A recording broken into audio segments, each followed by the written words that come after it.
bil hariq, dan mereka akan mendapatkan siksaan yang membakar, hangus.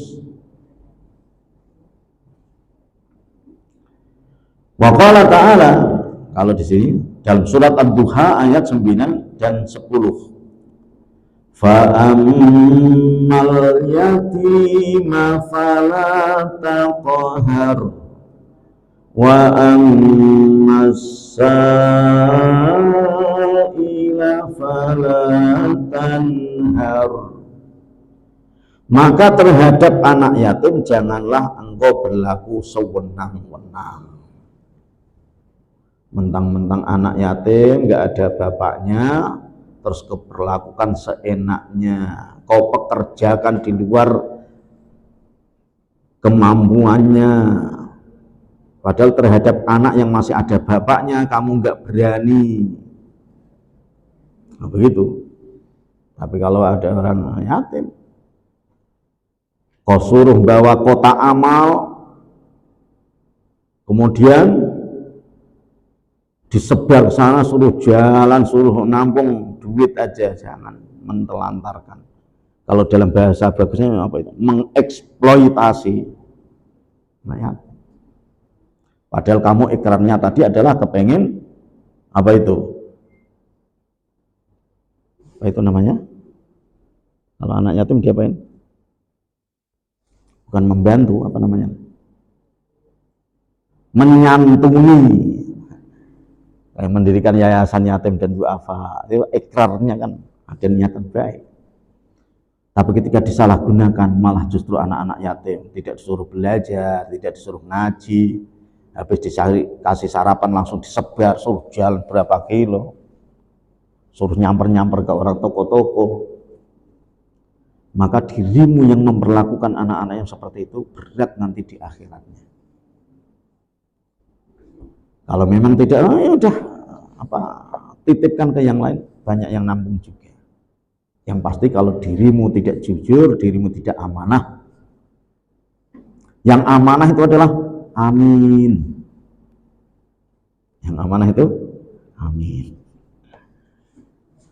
Amin itu sangat dipercaya. Sebagaimana paslon amin juga. Wa ammas sa'ila fala tanhar. Dan terhadap orang-orang yang meminta-minta, pengemis,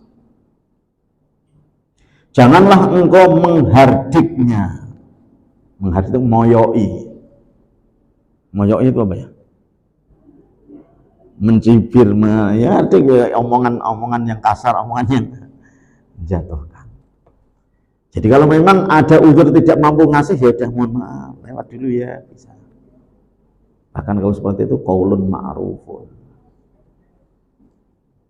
Tapi kadang memang ya, kenapa ayat-ayat seperti ini itu ada? Karena memang delalah itu sunnatullahnya. Ternyata memang mohon maaf ini, anak yatim, anak-anak yang nggak mampu, pengemis-pengemis yang memang bawaannya ngeselin aja. Ya mana? Mancing-mancing. Nah itu tugas kita. Mancing delalahnya begitu. Sama ketika hadis misalnya, perlakukan perempuan-perempuan yang lemah lembut. Kenapa? Memang agak potensi perempuan itu ngeselin begitu. Jangan terpancing begitu. Agak begitu jangan tersinggung karena ayatnya begitu. Tapi nanti di ayat yang lain loh, apa itu ad-dunya mata wa khairu mata'iha al-mar'ah as-salihah. Dunia ini penuh kesenangan, tapi kesenangan itu semuanya nggak ada apa-apanya kalau tidak ada perempuan yang solihah. Rumah bagus, habis direnovasi, catnya bagus, tapi kalau nggak ada perempuan yang nungguin itu kayaknya sunyi. Iya, nggak ada perempuan kotor, berantakan dan sebagainya. Tapi rumah walaupun nggak direnovasi, bocor dan sebagainya, masih ada yang nadongin. Apa itu? Nadongin itu apa ya? Ada ember, ada ini semrawut dan sebagainya. nggak tahu itu apa fitrahnya langsung otomatis. Jadi kalau ada kotoran langsung sapu. Tapi kalau laki-laki kotor apa ya, biarin aja. Nah ini kembali tadi, kalau dilihat dari babnya, jangan sampai memperlakukan orang-orang lemah. Meliputi siapa aja ya, tadi disebutkan anak yatim, mestinya lemah. Kenapa? Ditinggal bapaknya, tinggal orang tuanya. Jangan sampai ketika ditinggal bapaknya terus langsung mumpung, dikamplengi dan sebagainya. Langsung dikerangkeng misalnya dan sebagainya. Makanya ada Komnas HAM anak, di antara mungkin begitu juga banyak kasusnya. Komnas HAM apa itu? Komisi apa itu? Nasional Hak Asasi Perlindungan Anak. Makanya terus ke sini juga ada Komnas Perempuan juga, karena memang perempuan sangat potensi diperlakukan kasar. Jadi ketika di KDRT di rumah, itu potensi tidak berani balas. Berani balas, ya malah di piting apa-apa itu. Piting apa-apa. Kalau bahasa Jawanya kembet. Jotos sekali. Nah ini wahai kalian-kalian kuat, laki-laki dan sebagainya, walau kamu dirimu kuat di rumah, nggak ada CCTV, perempuan nggak ada perlindungan apa-apa, hati-hati jangan sampai mumpung. Kenapa? Ya nanti di akhiratnya akan mendapatkan balasan yang berlipat-lipat. Gantian di akhirat dirimu yang akan di KDRT malaikat. Begitu. Nah kalau malaikat nge-DRT-nya pakai apa ini? Pakai sabuk atau pakai apa? Pakai rantai, juga berat begitu. Oleh karena itu kalian-kalian suami-suami yang sering nyeret istrinya, maka di akhirat nanti diseret malaikat. Selain diseret ya banting juga, smackdown dan sebagainya. Maka intinya ketika kita hidup di dunia jangan sok juga. Termasuk yang punya jabatan tinggi, apa macam-macam, yang punya kuasa, yang punya ini. Nah nanti ibu-ibu jangan terus merasa sayang ke perempuan berarti yang dilindungi dong, ya enggak juga. Ini juga ada potensi kuatnya juga. Wah, anak rewel aja, gimana nih? Cuma beli sampai merah sampai biru atau gimana nih?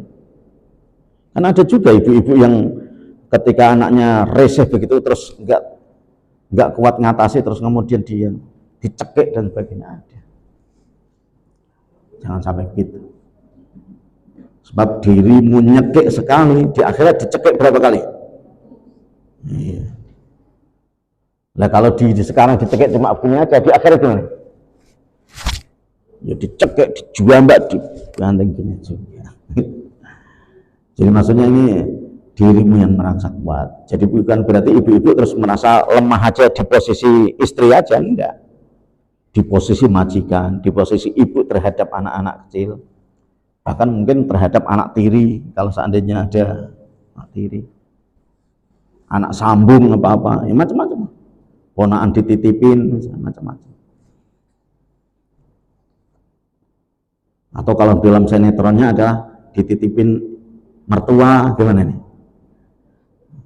Ketika suaminya kerja, kalau di sinetron ini biasanya kerja, maka terus apa ini mertuanya dikerangkeng kan gitu,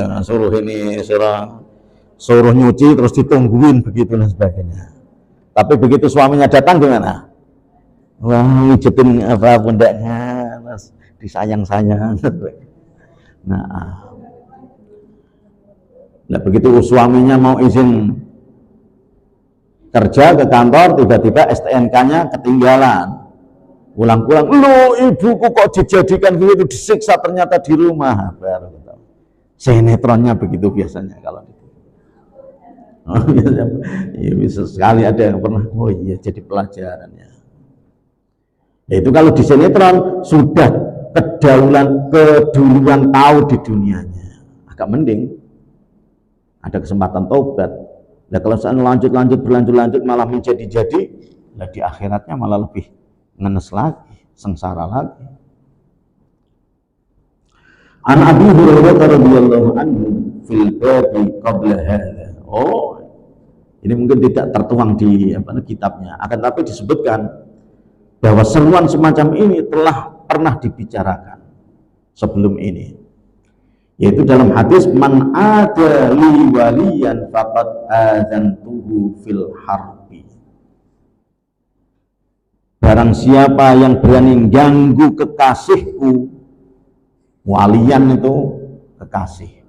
Cuma dalam konteks hadis ini, wali yang dimaksud tidak wali songo,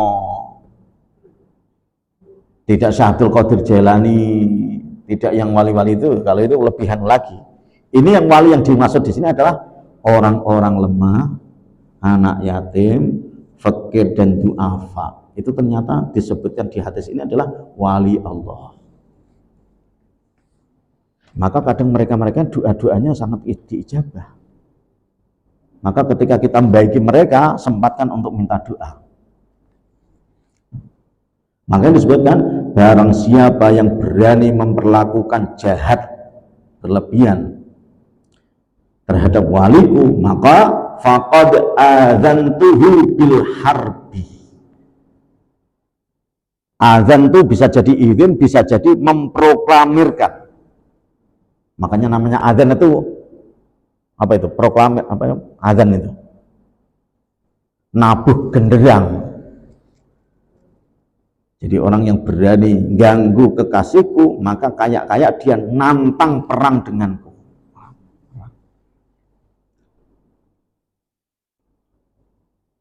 Wa an Sa'ad bin Abi Waqqas radhiyallahu anhu as-sabiq fi babi mulatafatil yatim. Itu ada pernah itu.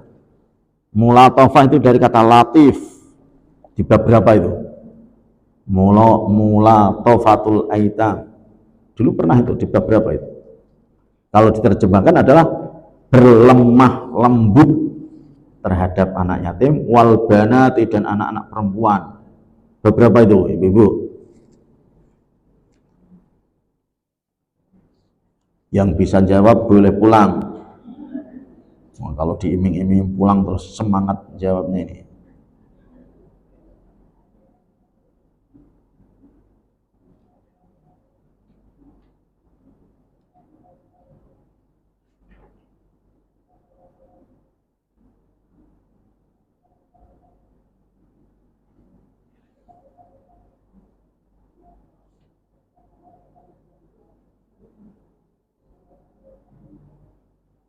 Di bab yang ke-33.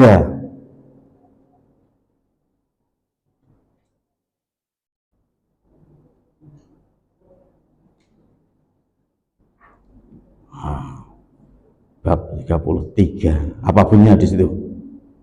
Bersikap lembut terhadap anak yatim, anak perempuan, du'afa, orang-orang miskin, dan berbuat baik kepada mereka. Disuruh berbuat lemah lembut, jangan kasar. Terus apa lagi? Jangan bentak-bentak, jangan emosinan ngadepin orang-orang lemah, sabar aja. Walaupun tadi memang kadang ngeselin, belalahnya begitu, ngeselin. Sama, tadi ketika seorang istri terhadap mertua, kadang itu mertua kalau udah sepuh itu malah ngeselin juga ada aja gitu, apa nandelalahnya mancing-mancing sehingga yang tadi kita jadi kesel. Ya itu nandelalahnya, ujiannya kita. Nah, itu nanti ditumbuhi lagi dengan yang bab berapa itu? 26. Tahrimu zulmi. Sama juga.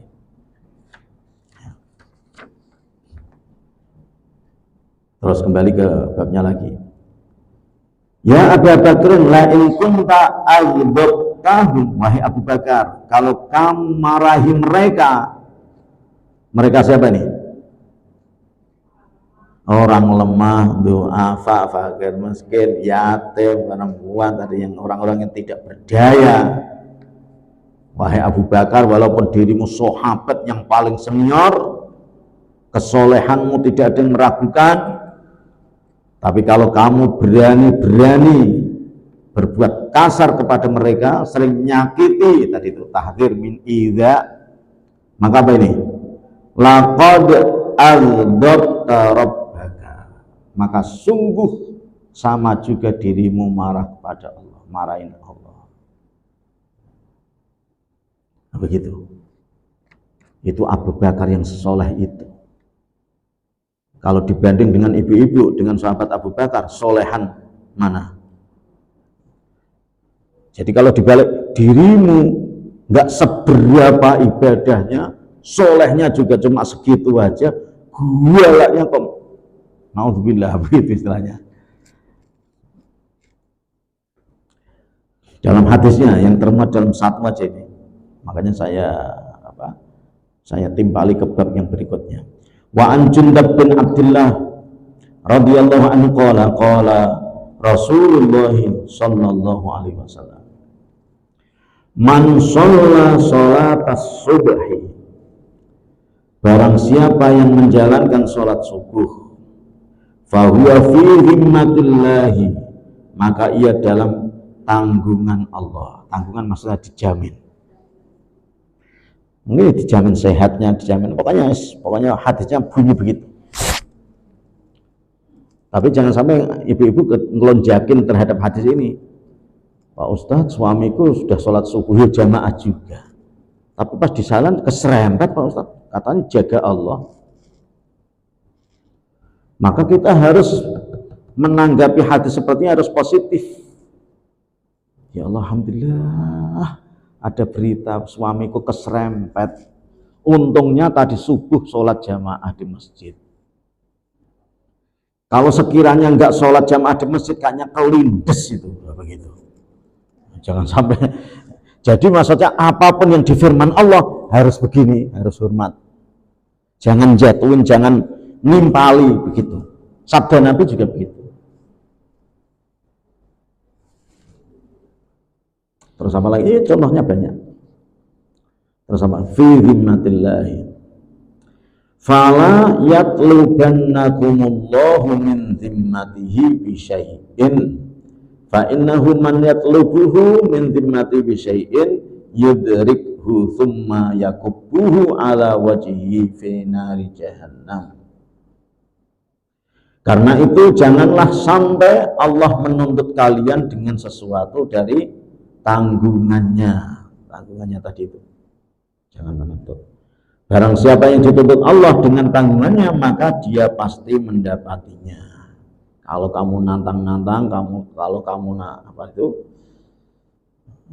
nantang-nantang begitu aja, maka dirimu akan mendapatinya. Kemudian dia melemparkannya, dia Allah akan melemparkan orang ini ke mukanya di neraka jahanam. Maka dalam penjelasannya di situ ada syarahnya, barang siapa sholat subuh secara berjamaah maka ia berada dalam jaminan Allah dan jaminan keamanannya. Tapi ya tadi itu, nah, barangkali ibu-ibu, orang Palestina kan sudah pada sholat subuh, tapi ketika dirudal juga hangus juga, gimana ini? Makanya juga hangusnya adalah jasadnya yang terbakar, tapi akidahnya masih utuh, hafalan Qur'annya masih utuh, sehingga di akhir hayatnya diakhiri dengan kalimat tauhid la ilaha illallah, husnul khatimah. Jadi begitu maknanya. Karena itu janganlah kalian merusak jaminan Allah dengan menyakiti orang yang sholat subuh. Nah biasanya ini kalau dikaitkan dengan orang sholat subuh dengan bab tadi itu, yaitu apa? Sholihin. Karena memang yang sholat subuh itu ya memang orang-orang soleh, orang yang nakal kayaknya males. Lah dulu itu ada penegak KPK namanya Pak siapa itu? Yang matanya disiram air keras itu siapa dulu? Novel Baswedan. karena orang lempeng, orang ini dan sebagainya. Maka mungkin yang menyiram itu entah nasibnya. Walaupun tidak disorot media dan sebagainya, tapi pasti bergejolak hatinya, tidak tenang. Walaupun mungkin dapat upah berapa dan sebagainya, tapi pasti Allah Maha benar dengan segala firman-Nya. Enggak impas begitu antara upah berapa dengan tanggungan yang diterima bebannya, enggak impas. Namanya ketenangan itu mahal.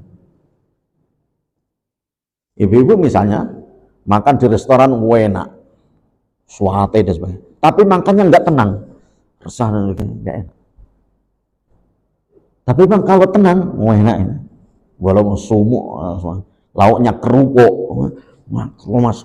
sampai kecap juga,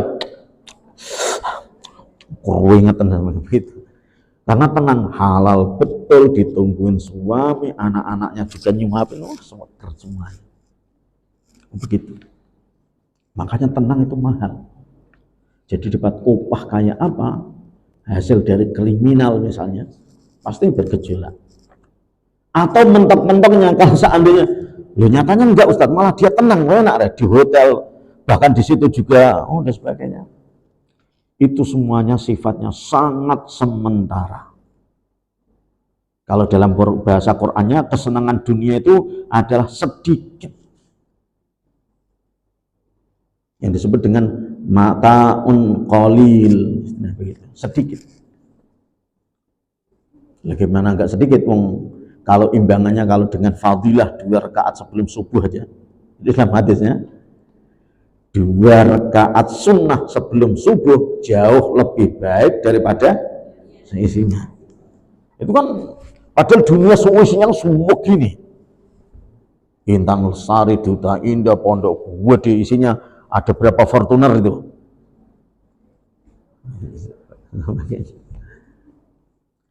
Selain sedikit juga cuma sebentar. Maka disebut qalil. Orang hidup di dunia itu berapa lama kira-kira? Kalau Rasulullah 63. Ibu-ibu yang sudah lewat 63 ada? Oh itu harus ada bonus itu. Mestinya mentok itu 63. Ini kok ada lewat. Bahkan seger-seger aja, nggak mati-mati. Gimana? Itu bonus gitu. Alhamdulillah ya Allah. Nikmat di atas nikmat itu. Karena nyawa itu mahal. Masuk UGD 1 hari aja berapa ini? Nah ini nggak usah masuk UGD, nggak usah dirawat dan sebagainya. Mahal juga. Makanya ini tadi, karena itu janganlah merusak jaminan Allah dengan menyakiti orang-orang yang sholat subuh, orang soleh berarti tadi. Karena judulnya tadi kan menyakiti orang soleh, terus apa tadi itu? Kalau lemah, ya biasanya orang yang lemah-lemah ini, apalagi kalau ditimpali, siapa tahu habis sholat subuh ada Jumat berkah, bisa jadi enggak masalah ya biasanya. Kalau orang kaya kan, wah di sini udah lebih, sehingga agak malas ke masjid. Memang ke masjid dapat apa sih? Gitu. Bisa jadi. Ya mohon maaf dengan segala guyonan ini saya dengan orang lemah yang kesusahan. Paling tidak kalau sholat subuh biasanya DKM-nya itu nyediain kopi di luar, gitu. Lumayan. Gitu. Tapi memang biasanya yang agak sungguh-sungguh adalah yang mereka yang lemah-lemah dan orang-orang miskin. Bab yang berikutnya yaitu 49 disebutkan babu ijra'i ahkamin nasi 'ala dzahiri wa sarairihim ilallahi ta'ala. Bab yang menjelaskan tentang kita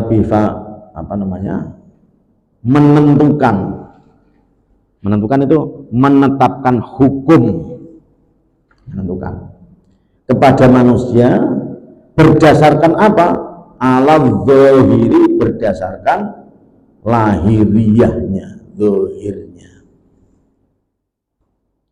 Sementara wasarairuhum ilallahi, kita serahkan rahasia dan batinnya kepada Allah. Nah, ini nanti contohnya banyak, tapi kalau kita lihat di hadisnya nanti kita ikuti pelan-pelan. Qala Allah Ta'ala firman, fa in tabu wa aqamus salata wa atawuz zakata fa khallu sabilahum innallaha ghafurur rahim. Jika mereka bertobat dan melaksanakan sholat serta menunaikan zakat, maka berilah kebebasan kepada mereka. Artinya ini mungkin kepada suami juga. Suami pernah nakal,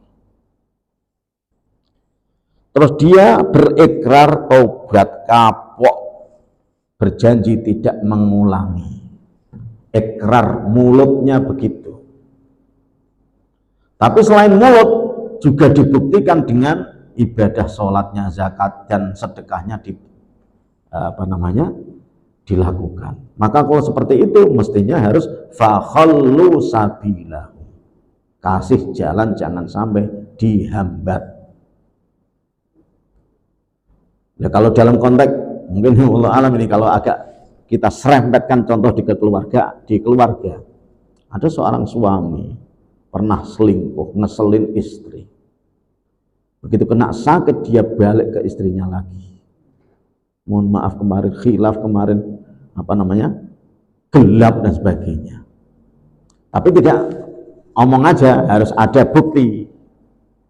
Buktinya kalau di sini ada sholat dan maka seperti itu mestinya hati ibu-ibu yang kemarin luka, tersayat dan sebagainya, mestinya harus dikasih kesempatan. Kalau lihat ini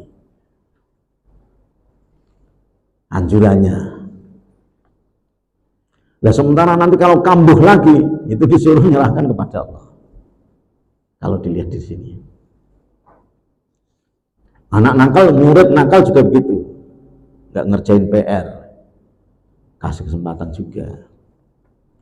Ini kalau kita bandingkan misalnya di hadis-hadisnya dari Umar radhiyallahu anhu bahwa Rasulullah sallallahu alaihi wasallam bersabda, "Umirtu an uqatilan nasa hatta yashhadu an la ilaha illallah wa anna Muhammadan Rasulullah wa yuqimus salata wa yu'tuz zakata fa idza fa'alu dzalika asamu minni dima'ahum wa amwalahum illa bihaqqil islami wa hisabuhum 'alallahi ta'ala." Bahwa Rasulullah Shallallahu Alaihi Wasallam bersabda, aku diperintah untuk memerangi semua manusia hingga mereka bersaksi bahwa tiada Tuhan selain Allah dan bahwa Muhammad adalah utusan Allah. Itu di zamannya ketika jahiliyah, memang budayanya perang dan sebagainya, kabilah ini hampir tawuran aja.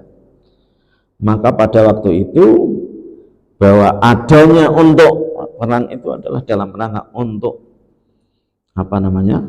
memberikan hidayah, tunjuk dari kegelapan menuju terang benderang.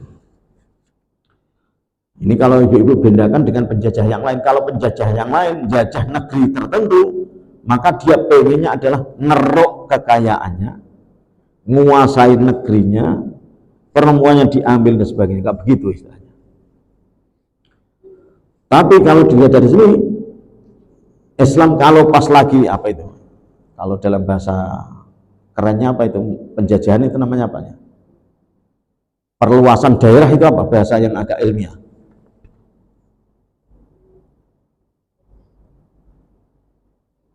Lupa saya apa itu?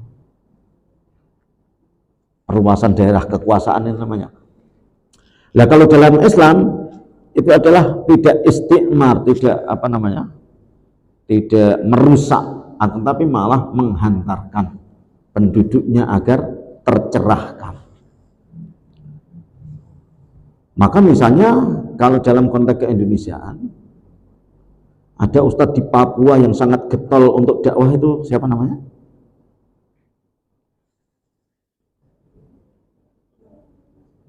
Siapa? Yang dikenal dengan Ustadz Sabun atau Ustadz Keramas atau Sampo itu. Masalah sini aja. Ini Papua. Lihat siapa?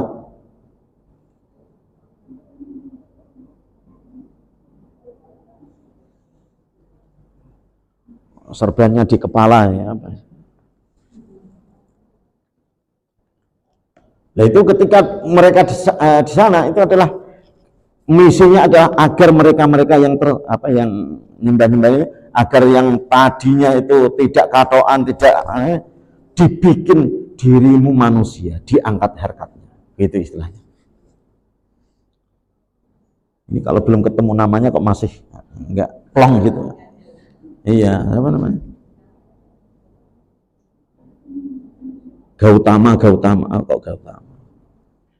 Ustadz Fadlan. Ya, Fadlan. Ya betul ya. Ustadz Fadlan Gautama atau apa? Fadlan. Itu malah kepengen mengangkat harkat dirimu manusia, punya kehormatan, dan Allah ciptakan walaqad karramna bani Adam. Bagi orang yang tidak punya misi mengangkat derajat, barangkali teruskan budayamu, pertahankan, lestarikan, begitu. Ini kan harus sana ya. Jadi kalau syariat Islam itu kalau sekiranya tidak sesuai dengan petunjuk Islam ya harus di budaya kayak apa ya harus agak diluruskan. Yang tadinya nyembah-nyembah ini jangan sembah, enggak kuasa apa-apa kok. Kamu jauh lebih kuasa daripada yang kamu sembah. Nah itu di zaman jahiliyah itu malah kalau malah Tuhan itu dibikin sendiri. Berhala kayak patung itu langsung jadi atau ada yang bikin? Yang bikin siapa? Nah, setelah jadi, lah ya gitu begitu. Bahkan dalam sirah itu malah lucu juga. Ternyata bahan untuk bikin berhala, bikin untuk Tuhan itu tidak hanya dari kayu dan batu aja, tapi juga dari jenang, dodol, diempel-empel, yang penting bentuk aja, bentuk. Setelah bentuk, bahkan disebutkan itu agak lucu juga. Ketika sudah capek ibadahnya, kok lapar, gimana nih?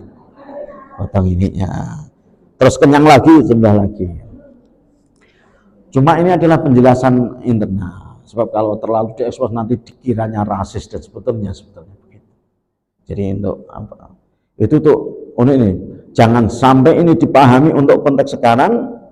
Saya diperintahkan untuk membunuhin orang yang tidak Islam, kan gitu. Seakan-akan nanti ibu-ibu bubar habis ngaji Riyadhus Shalihin malah jadi teroris semuanya ini. Di situ habis jajan misalnya kok enggak kerudungan ini. Terus kalungnya kok begitu? Masuk Islam apa enggak? Jika enggak masuk Islam, seleng mati, jangan. Ini di zamannya memang dulu itu soal pertengkaran, soal peperangan sudah agak budaya. Cuma ketika Islam datang, itu ketika terpaksa perang ada aturannya.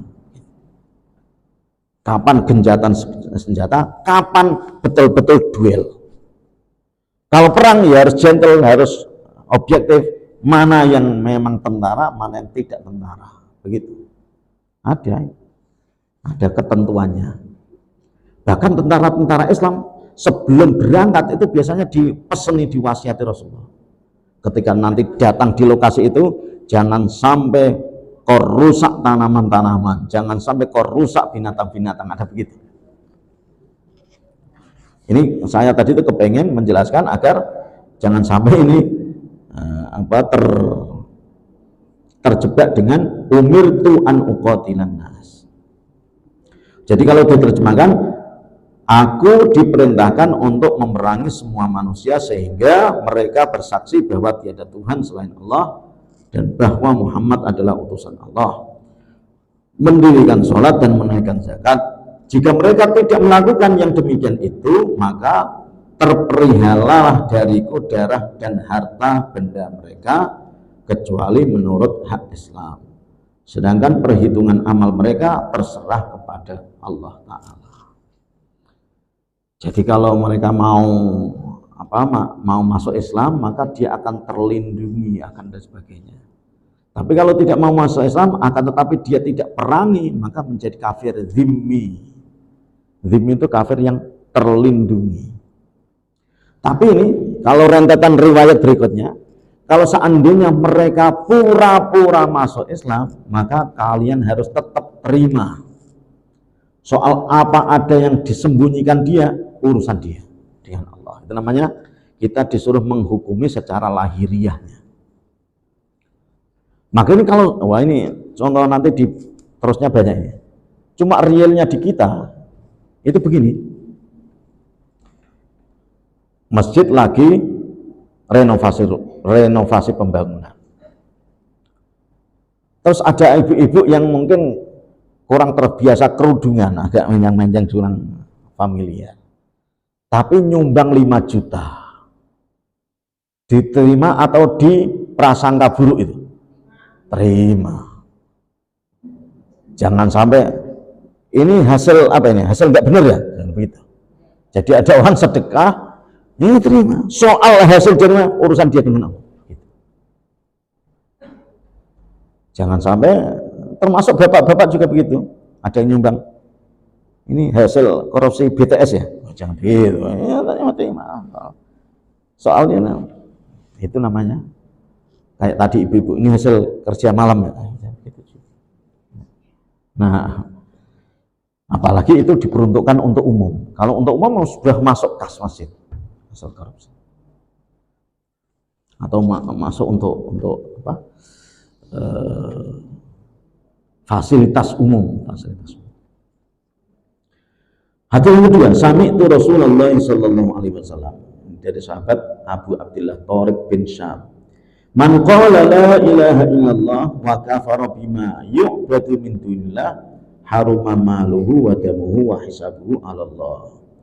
Aku mendengar bahwa Rasulullah SAW bersabda, barang siapa mengucapkan la ilaha illallah berarti sudah bersyahadat dan mengingkari sesuatu yang disembah selainnya, ingkar maksudnya ingkar terhadap berhala, sudah tidak diakui lagi, maka harumlah harta benda dan darahnya. Haramlah, bukan harumlah, haramlah. Haramlah maksudnya dijaga.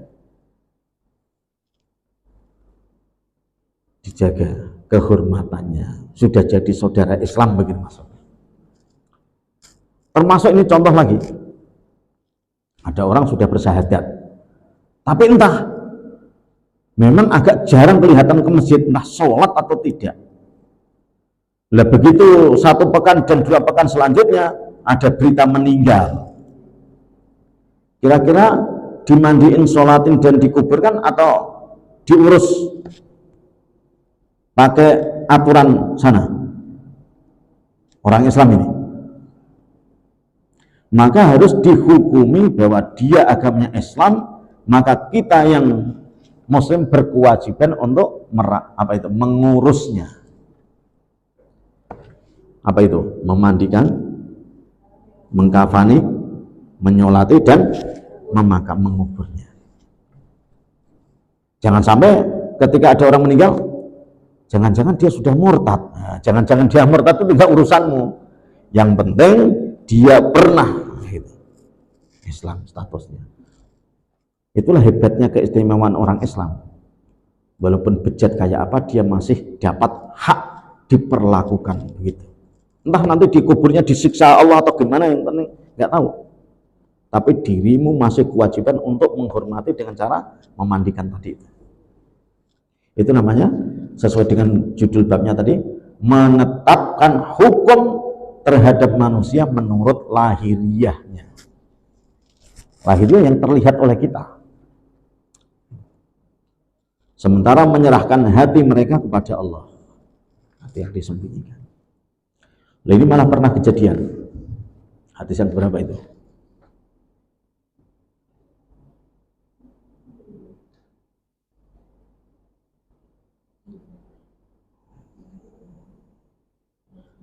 Hadis yang ke-394. 394. Saya loncat satu. Hadisnya panjang tapi cakep juga. Kalau diterjemahkan, Rasulullah Shallallahu Alaihi Wasallam pernah mengirim kami ke daerah Khuraqa dari suku Juhainah. Kemudian di pagi harinya kami menduduki sumber air mereka. Kami maksudnya sahabat tentara perang. Dikirim ke daerah yang penuh dengan kekafiran, dengan kegelapan, jahiliyah dan kezaliman. Karena kalau jahiliyah biasanya memperlakukan perempuan seenaknya, anak seenaknya, terus kemudian mabuk-mabukan, nggak keurus begitu. Maka Rasulullah karena diutus untuk menyelamatkan manusia di muka bumi ini, maka mengirim pasukan ke sana. Aku dan seorang Ansor, aku berarti sahabat yang meriwayatkan hadis ini yaitu Usamah bin Zaid. Aku teruskan, aku dan seorang Ansor mengejar seorang laki-laki di antara mereka, berarti musuh. Jadi sahabat Nabi dikirim suatu tempat, yaitu tempatnya Khuraqah tadi itu, yang isinya adalah orang-orang jahat semuanya. Ketika singgah di sumber air, ternyata ada orang laki-laki, kemudian dikejar. Setelah kami menangkapnya, ia mengucapkan kalimat tiada Tuhan selain Allah. Jadi istilahnya gimana ini? Ada mujahidin Palestina, kemudian dilalahnya ada tentara Israel yang menjel sendiri, teman-temannya pada saat dia sendiri. Terus kemudian ketangkep tentara Palestina misalnya, yang tadinya bawa bedil. Setelah bawa bedil begini, terus berikrar, asyhadu alla ilaha illallah wa asyhadu anna Muhammadar Rasulullah. Begitu ceritanya kira-kira. Terus gimana ini? Mana tadi? Selain Allah. Sahabat Ansar itu menahan diri darinya. Menahan diri. Sedang aku menusuknya, sahabat Ansar agak mungkin terkendali ininya. Saya yang Usamah tadi itu menusuknya dengan tombakku hingga tewas, tak bunuh. Karena bisa jadi dia modus mengucapkan asyhadu alla ilaha illallah. Tadinya ngincar-ngincar tentara Islam, begitu ketangkap dia malah asyhadu alla ilaha illallah. Maka aku gregetan juga. Setelah kami tiba di Madinah, perang selesai, terus laporan pulang. Peristiwa itu disampaikan kepada Rasulullah SAW. Lalu beliau bertanya kepadaku, Usamah tadi, ya Usamah, apakah engkau membunuhnya setelah ia mengucapkan kalimat la ilaha illallah? Aku berkata, maksudnya Usamah menjawab, ya Rasulullah, sebenarnya orang itu hanya mencari selamat, hanya untuk alasan aja, karena sudah ketangkep. Kalau nggak ketangkep begitu, dia tidak akan mengucapkan la ilaha illallah. Beliau Rasulullah SAW bersabda lagi, apakah engkau membunuhnya setelah ia mengucapkan la ilaha illallah? Jadi ketika jawab Usamah begitu, Rasulullah nggak gubris lagi, tapi malah memastikan kamu bunuhnya itu setelah dia mengucapkan la ilaha illallah. Beliau terus-menerus mengulang pertanyaan ini kepadaku hingga aku berharap belum masuk Islam sebelum hari itu. Jadi Rasulullah menghukumi karena sudah la ilaha illallah, maka ya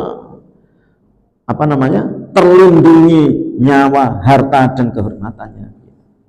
Tidak boleh kau bunuh. Nah sekarang apalagi kita orangnya tidak bunuh, cuma nakal aja ya. Cuma dulu ketika ada di tahun berapa itu soal Ahok atau siapa dulu itu, ada orang Islam tapi dengan agamanya malah musuhin aja. Kalau bahasa sekarang disebut bazir atau munafik dan sebagainya.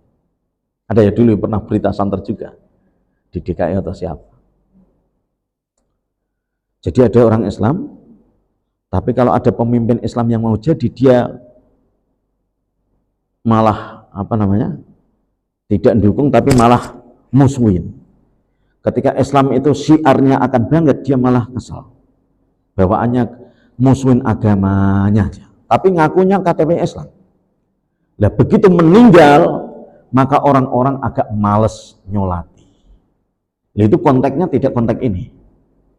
Itu konteksnya adalah konteks untuk ngasih peringatan. Jadi orang kalau kepengen disolatin nanti pas matinya, maka jangan sampai musuhin agamanya sendiri. Tapi itu masih disolati, tapi nyolatinya sekedar keluarganya aja. Orang-orang yang lain males gitu. Nah, kayak seperti itu sama juga kalau kita bandingkan Rasulullah Shallallahu Alaihi Wasallam ketika mau nyolatin orang, maka orang sekelilingnya ditanya, orang ini masih punya hutang apa enggak? Masih ya Rasulullah. Benar masih punya hutang, bereskan dulu, enggak ada yang beresin. Ya udah, sono sholatin. Saya enggak, itu ada juga. Ya kasus seperti itu menjadi pelajaran. Kalau punya hutang, kalau kepengen disolati segera lunasi. Karena nyangkut, bikin orang males untuk menyolatinya, mendoakannya. Ini juga sama. Cuma pas bab ini, itu bagaimanapun orang yang sudah mengaku Islam, maka statusnya akan jadi Islam. Sehingga kalau mati ya mendapatkan perlakuan. Tidak hanya mati aja, ketika berpapasan mestinya juga harus kau sapa dengan salam. Itu kalau dalam bab yang lain disebutkan ada hak orang Islam terhadap orang Islam lainnya. Kan begitu ya? Apa aja itu? Ketika ketemu dia nyapa dan menyampaikan salam, ketika dia sakit jenguk, gitu di antaranya. Nah kalau orang tidak Islam sakit dijenguk apa enggak usah? Ya jenguk juga ya. Maksudnya ini ya jenguk silakan, tapi tidak ada kewajiban. Tidak ada kewajiban. Tapi kalau orang Islam ya haknya. Sebab kalau tidak kamu cekok, berarti ada hak yang belum kau tunaikan, belum kau berikan.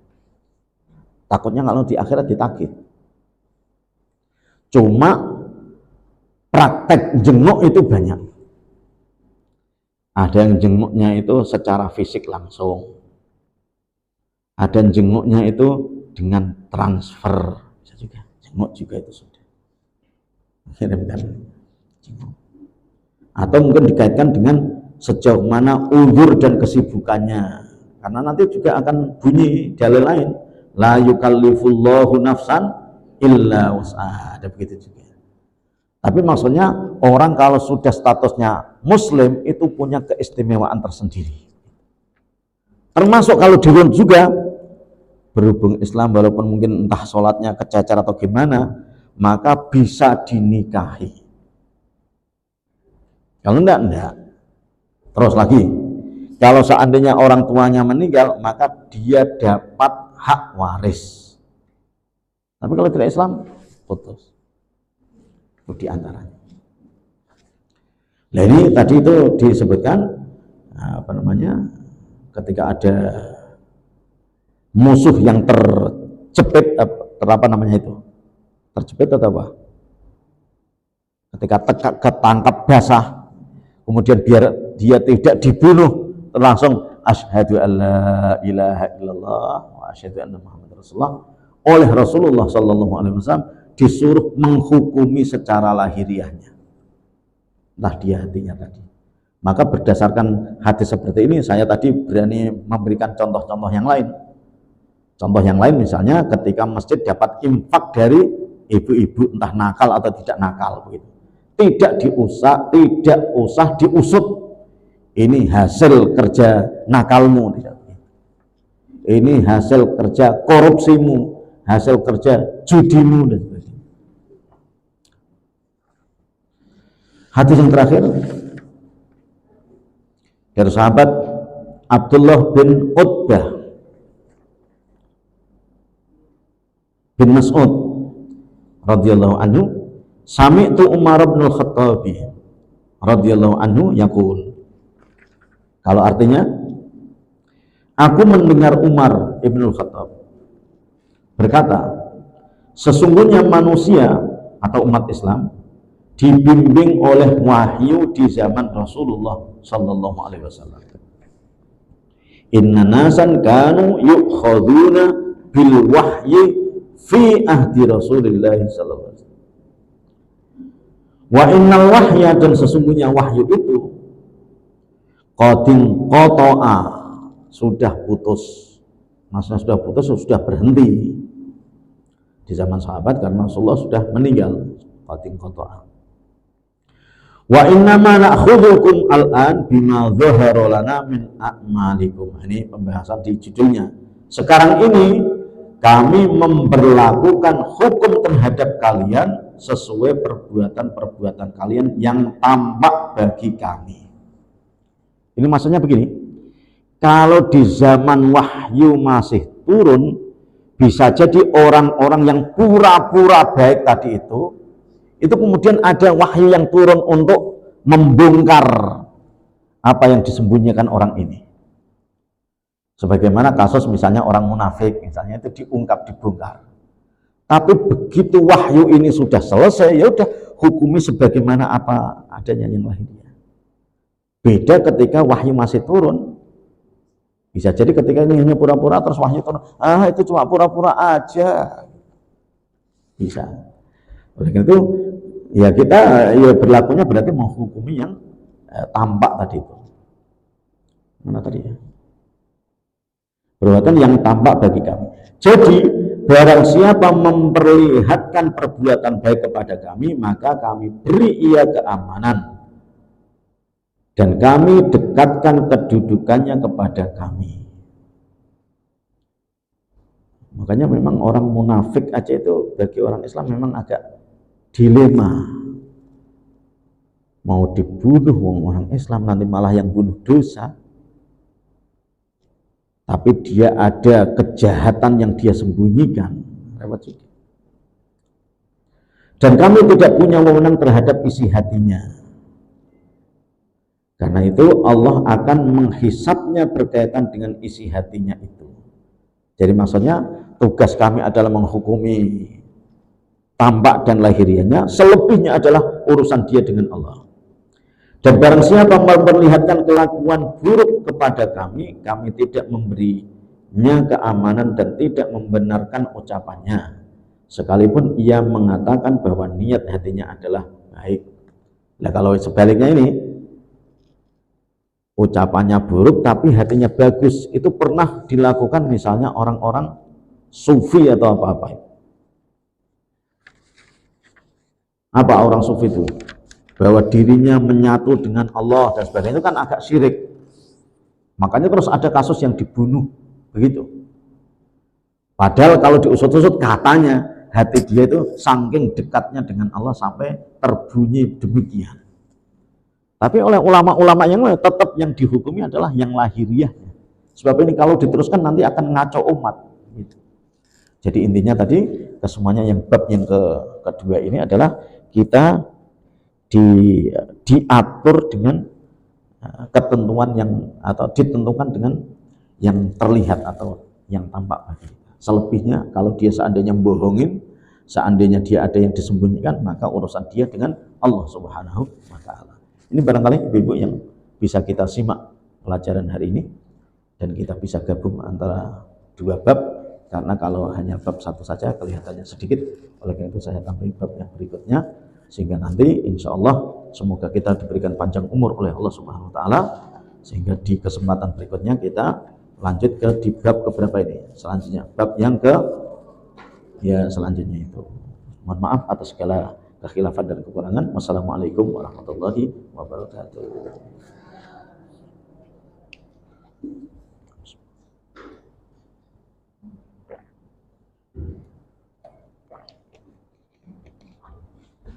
Alhamdulillahirabbil alamin.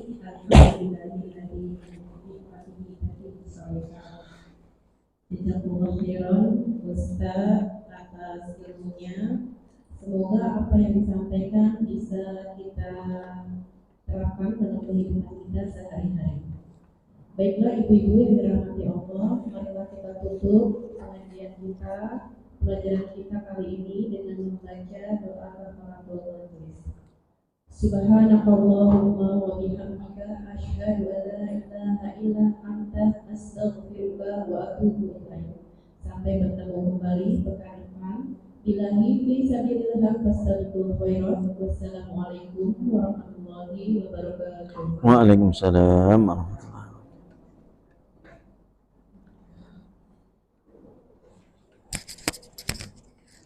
Ini kalau nggak disamperin bawa ke rumah. Iya, suka baju apa?